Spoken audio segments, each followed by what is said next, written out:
privilege is a mentality. It's not just clothes. When we want people to think of privilege, which is spelled PRVLDG, people respect value, legends determine greatness. We want to think of a mentality, a mind state. You can reach your highest potential. You understand what I'm saying? You can reach your highest potential. You can be great. So it's more so a lifestyle brand, but it's a mentality that we're trying to sell. We sell leather goods, t-shirts, hoodies. We come into jeans, designer wear, all those things.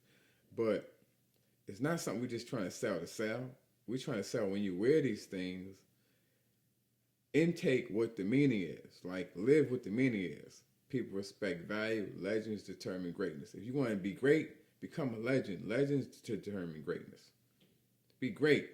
Try to reach your highest level of productivity or capabilities. Be great. Be great. Understand what greatness is, surpass it, and be great. So it's really a mentality. So privilege culture is a mentality culture. People respect value, legends determine greatness. It's a circle. So if you're around people that want to reach their highest ability of accomplishments, you want to surround yourself around those type of people. And we also want to create networks where people can be around the same individuals with like minds to even enhance what it is they're trying to do.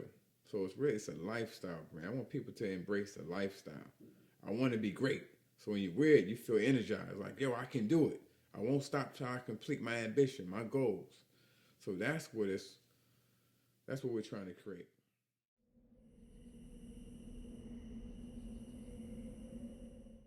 I asked them certain questions to begin with first. I asked them what line of work are they in now. I asked them what have they ever sacrificed before. I asked them, do they like 8 hours of sleep? Then I asked them, how much money do they have saved? I'm being honest, that's how I start the question. Because if they have any money saved, they're already in the red. If they want to have 8 hours of sleep, this is entrepreneurship's not for them. It's just not for them. And if you listen to the response, the percentage of entrepreneurship who start off being entrepreneurs is slim to none. Out of 100% of people, let's say become entrepreneurs, only 12.5 become entrepreneurs. Because being an entrepreneur isn't like, it's not success overnight. These are data statistics you can look up for yourself. People start because it sounds like a good idea, but they don't finish. They don't complete. They don't see it through.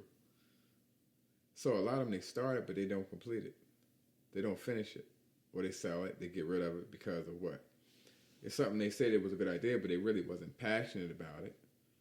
You see what I'm saying? In order to be an entrepreneur, you gotta love this. You gotta love it. You gotta take the good and the bad. You have to love it. You gotta see it through. You gotta take the good with the bad. You gotta eat it. I mean, so people who actually start off, they start with a good idea, but they not willing to, let their car get repoed. I never had no repos, but they're not willing to, leave their house and downsize. They're not willing to, say, I'm going to get a small apartment so I can save money. Some of them not willing to eat peanut butter and jelly sandwiches. They want to eat out every day, one day. So being an entrepreneur, it's a lifestyle, but it's more so a submissive lifestyle. You submit to your goal. You submit to your ambition for the long run. Somewhat like an investment, right? So if you're really an investor and you're really in business, you invest now for a return 20 years, 30 years down the line. So you don't see the reward now, even though you're investing now, 401k, whatever. You invest now for the long run. Entrepreneurship is a long game. It ain't a short game. You don't start a business today and make money today. You might not profit really 5 years down the line, but it's stepping stones to it. So most people who want to be an entrepreneur, it starts off as a good idea what they want, but a lot of them, they can't see it all the way through. A lot of sacrifice, man. But I tell them, if they really consider being an entrepreneur, I ask them, do you focus? Are you focused? Then I want to ask you, what in your life have you accomplished and seen you all the way through? One thing about habits, man, if you don't see it, if you don't accomplish anything in your life, you're not all of a sudden going to start accomplishing it right now. If you give up quick, you know what I mean? If you're in a basketball team, you lose one game, you want to quit, you're a quitter. You're not going to see everything through. You got to take the good, you got to take the bad. You got to eat it up, but you got to embrace it. You got to embrace it. And yeah, man. So my one thing, main key of advice when I tell an individual who wants to be an entrepreneur is, man, focus and sacrifice. And don't listen to nobody but yourself and your heart, because it's nothing worse, man, than you listen to friends just doubting you. You got the wrong daggone group of friends. So how can you, and you have to change your environment. And you have to learn how to adapt to people saying no. If you adapt to people saying no, it don't sound that bad, because you keep focused on the one who's going to say yes. And we know it don't sound bad. When you hit a yes, that's what's gratifying, when you hit a yes. But you're never going to hit a yes if you give up. That's the thing about the entrepreneur. You can't give up. You got to see your way through. Like I said, you invest now for the payoff later. That's why you got people do short term. Short term don't last that long. It's a short vision. You got short term, you got long term. Being an entrepreneur, you got to have a long term vision, which means I'm willing to sacrifice now for the gains later on. If they're not willing to do that, they're not going to be a successful entrepreneur.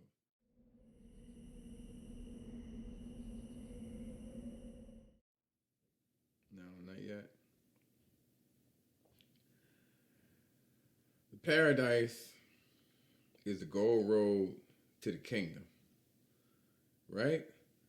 All I'm doing is picking fruit off the trees on the way. I'm on the road, but I haven't reached the kingdom yet. Right now, I'm able to enjoy some of the fruits and some of the treasures on the path. As I travel the path, I can see the kingdom. I'm just not there yet.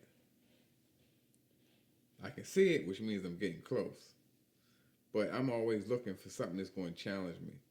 As long as you can see it, that's your goal and that's my ambition. I can see it, so it's very clear to me. And as long as I stay on the path, I see the little things on the side of the path, though. So that's the difference, being an entrepreneur, from doing it for years. You see the little tolls on the path. You see the detours.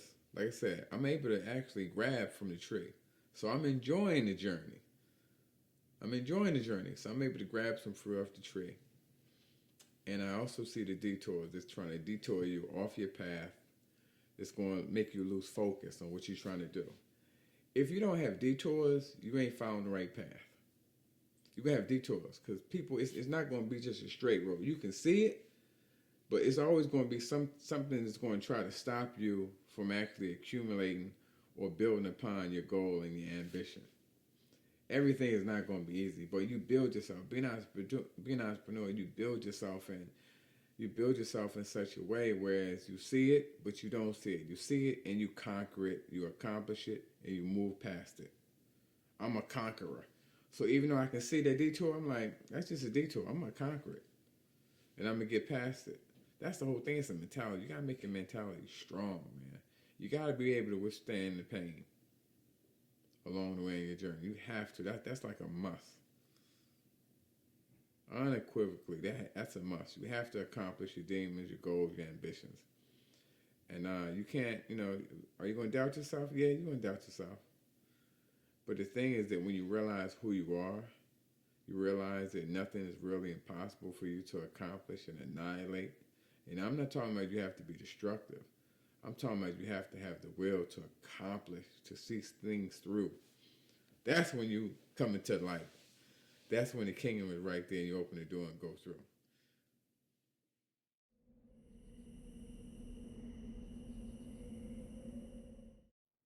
Love what you do. Embrace it. Embrace who you are.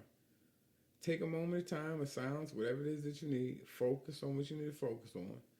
Write a plan down, right? Be tactful and follow your plan. Don't let nobody steer you away from what it is that you're trying to accomplish. And they will. They will. But have laser focus, man. Have laser focus. Me, I'm sorry, man. If you stand in my way, I'm destructive. I will run over you. And not in a negative way, but in a positive way. I just place you out of my way because I'm headed forward. So, just stay focused on what you're trying to do. Don't let people deter you off your path. and surround yourself around positive individuals. And one thing I'm learning about energy as I'm getting older, right? What you gravitate your mind to, people can see it. It's like cologne. They can smell it. People can smell success. They know a dreamer. They know a talker. But they always know. The one thing about life is that people can smell your BS. But if you say your heart and mind is set out to do a particular thing, and you start your particular thing, people will actually gravitate to you to help you accomplish whatever it is that you're trying to accomplish. But your mind has to be clear. You have to be focused. And then you surround yourself around the right people, man. Always read. I'm a reader. I'm an avid reader. I'm constantly reading. Read to increase your knowledge. But also network with other people. Get used to being uncomfortable. One of my sayings I had in college, I wrote on a term paper, I never forget, is life is something else. Life is full of unexpected and unlimited possibilities.